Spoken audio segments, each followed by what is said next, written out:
There's a kind of death that must happen before your body dies, and if you miss it, you miss the entire point of being alive. This was the discovery of Hussein ibn Mansur Al-Hallaj, the most controversial mystic of the Islamic Golden Age. And it was this discovery that cost him his life. "I am the truth," he declared publicly. Those 3 words were enough to have him condemned for blasphemy. But his final words at the scaffold reveal that what he meant was not heresy, but the very heart of Sufi teaching. "Those who think I die," he said, "do not understand what death is." Al-Hallaj was born in the 9th century Persia and lived during Baghdad's golden era, a time when philosophy, science, and spirituality flourished.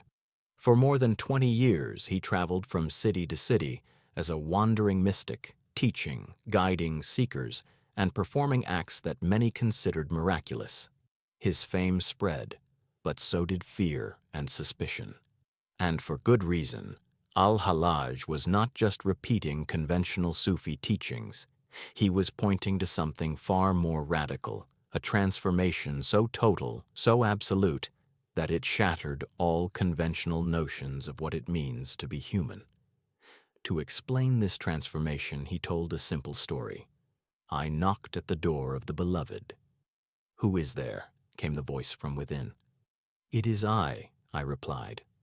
"Go away," said the beloved. I knocked again. "Who is there?"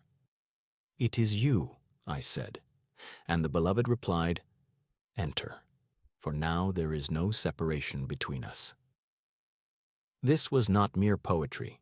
It was Al-Hallaj describing what he called the death before death, the moment where everything you believe yourself to be dissolves completely, leaving behind something unrecognizable yet more real than anything you've ever known. But what is it that dies? And what exactly is born in its place? Like other great mystics we've explored, Ibn al-Arabi with his teaching of the mirror, Rumi with his hidden in plain sight revelations, Al-Ghazali with his vision of the heart, Al-Hallaj discovered that the self we cling to is an illusion. It is nothing more than a story, a bundle of thoughts, emotions, and memories stitched together into the feeling of being me. And that very sense of being a separate I, he said, is the thickest veil between the seeker and the one being sought. Take a moment and think about this. You feel like someone, a separate person living inside your head, experiencing life from a distance. You seek meaning, you seek God, you seek fulfillment. But Al-Hallaj saw that this very sense of being a seeker is what stands in the way. This is why he said there is a death you must experience before you die. Not the death of the body, not even the end of the mind's activity, but the death of the one who believes it is separate, the death of the story of me. Sufism, Al-Hallaj said, is that you should not be. But here was the real shock. He claimed that when this separate self dissolves, what remains is the direct recognition that you were never separate from God to begin with. This is the meaning of his most dangerous words, al-Haqq, I am the truth. In the Quran, al-Haqq is one of the names of God. Al-Hallaj was not claiming that his personality had become divine. He was saying that when the illusion of a separate I dies, what is revealed is that there was only God all along, appearing as everything, including what once seemed to be al-Hallaj. When the I dies, he said, what is left is not emptiness, but everything. But this message was too radical for the religious authorities of his time. To them, it sounded like a man claiming to be God. They could not see that he was speaking of ego death, not ego glorification. For years, scholars and rulers debated his case. Was he a saint who had realized the ultimate truth, or a heretic whose words threaten the very foundation of the faith. Al-Hallaj spent years imprisoned while the arguments continued, but even from prison he kept teaching. "Kill me, my faithful friends," he said, "for in my killing is my life."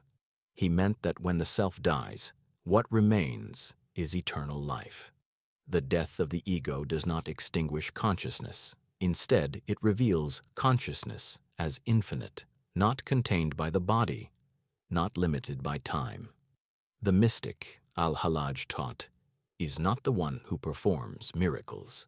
The mystic is the one who has died to themselves so completely that only God remains. This state is what Sufis call fana, annihilation in the divine. But al-Hallaj insisted this was not a temporary trance or passing mystical state. It was a permanent knowing that what you took to be yourself was never real, and what you actually are has never been born and can never die.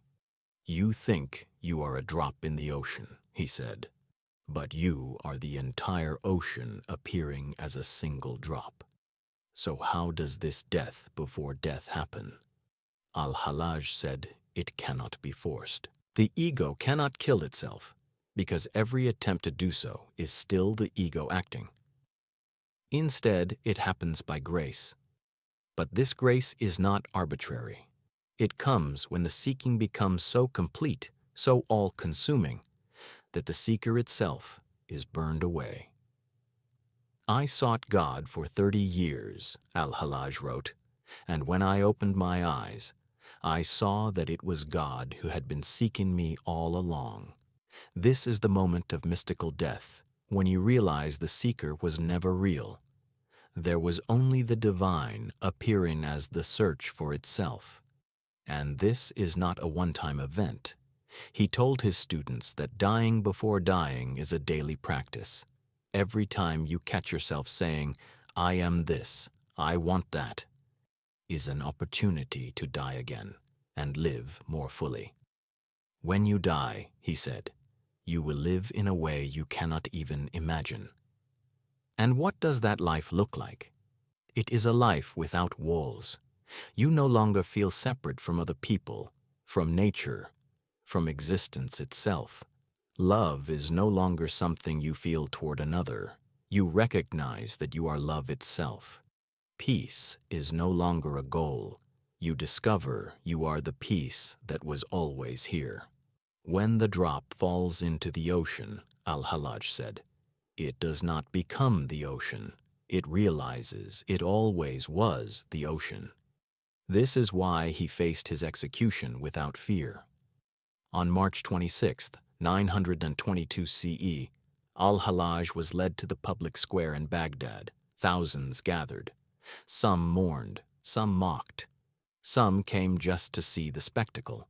As the noose was prepared, someone in the crowd called out, "What is Sufism?" And al-Hallaj gave his final answer. "Sufism," he said, "is that you should not be." Then, just before the rope tightened, he spoke one last line. "All that matters is that the one reduce the many to unity." Even in his final moment, he was pointing to the same truth, that the separate self must vanish so that only the real remains. And here is the great irony. You cannot kill someone who has already died. Al-Hallaj's body perished, but his realization did not. His words spread far beyond his time, inspiring generations of seekers to undergo their own death before death. Today, even science is beginning to confirm what he taught, that the sense of a separate self is something the brain constructs and that it can dissolve, revealing a consciousness that feels vast and boundless. But al-Hallaj's insight goes further than science. This is not just a psychological shift. It is the discovery of what you truly are beneath all your thoughts and stories. When you die before you die, he said, you discover that what you are has never been born. You are the eternal awareness in which birth and death appear. This is why he could say with complete peace, "Those who think I die do not know what death is, because what he truly was, and what you truly are, cannot die. This death before death is not the end. It is the beginning of the life you were meant to live, the life where the seeker vanishes, and only the truth remains."